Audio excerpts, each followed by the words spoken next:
एक शांत गांव के किनारे हरे भरे खेतों और रंग बिरंगे फूलों से घिरा एक छोटा सा बिल था। उस बिल में रहता था एक चालाक चूहा जिसका नाम था चिंटू। चिंटू को अपनी अक्लमंदी पर बड़ा घमंड था। उसे लगता था कि दुनिया में उससे ज्यादा चालाक कोई नहीं है। एक दिन दूर शहर से उसका पुराना दोस्त भोला चूहा मिलने आया। भोला सच में अपने नाम जैसा था, भोला, मासूम और भरोसेमंद। गांव की ताज़ी हवा, खेतों की खुशबू और खुले आसमान को देखकर भोला मुस्कुराया। उसने चिंटू से कहा, वाह चिंटू, यहाँ तो बहुत मज़ा आएगा। चिंटू ने शरारती मुस्कान के साथ भोले को अपने घर बुलाया। आओ भोला, तुम्हें अपने घर का खास मेहमान बनाकर रखूंगा। भोला खुश हो गया। उसे लगा कि चिंटू सच्चे दिल से उसका स्वागत कर रहा है।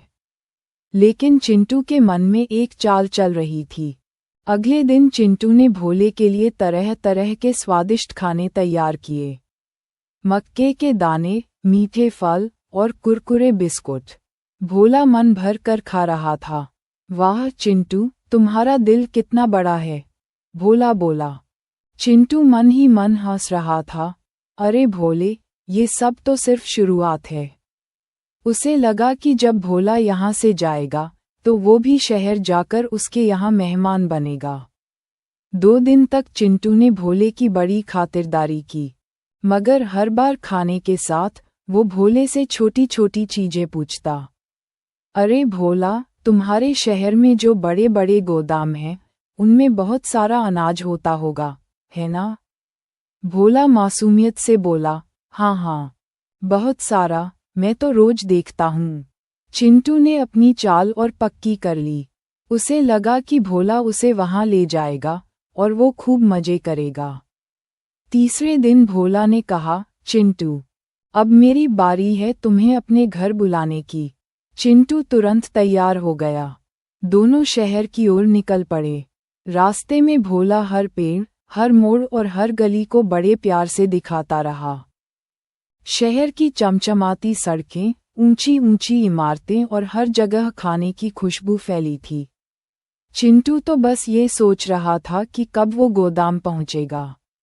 आखिरकार भोला अपने घर पहुंचा, एक छोटा लेकिन आरामदायक कोना, जो पुराने लकड़ी के अलमारी के पीछे था। वहां भी तरह तरह का खाना रखा था। भोला ने कहा, पहले मेरे घर पर खाना खाओ, फिर गोदाम चलेंगे। चिंटू ने मुस्कुराकर हामी भरी। खाने के बाद भोला उसे गोदाम ले गया। वो जगह सच में खजाने जैसी थी, अनाज के पहाड़, पनीर के टुकड़े और सूखे मेवों के ढेर। चिंटू की आंखें चमक उठीं। वाह भोला, ये तो सच में जन्नत है। लेकिन तभी गोदाम का दरवाज़ा जोर से खुला। अंदर एक बड़ी सी बिल्ली आ गई। दोनों चूहों के दिल की धड़कन तेज हो गई। भोला ने फौरन चिंटू का हाथ पकड़ा और कहा, भागो। दोनों जितनी तेजी से भाग सकते थे, भागे। सांस फूलने के बाद जब वो सुरक्षित जगह पहुंचे, तो चिंटू बोला, ये तो बड़ा खतरनाक था। भोला ने मुस्कुराते हुए कहा, चिंटू, देखो, जगह कितनी भी अच्छी क्यों न हो, अगर वहां डर और खतरा हो, तो उसका मज़ा नहीं है।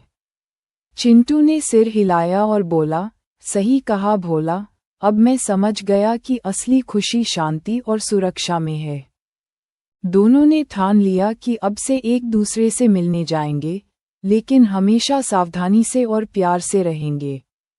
और फिर दोनों हंसते खेलते अपने अपने घर लौट गए।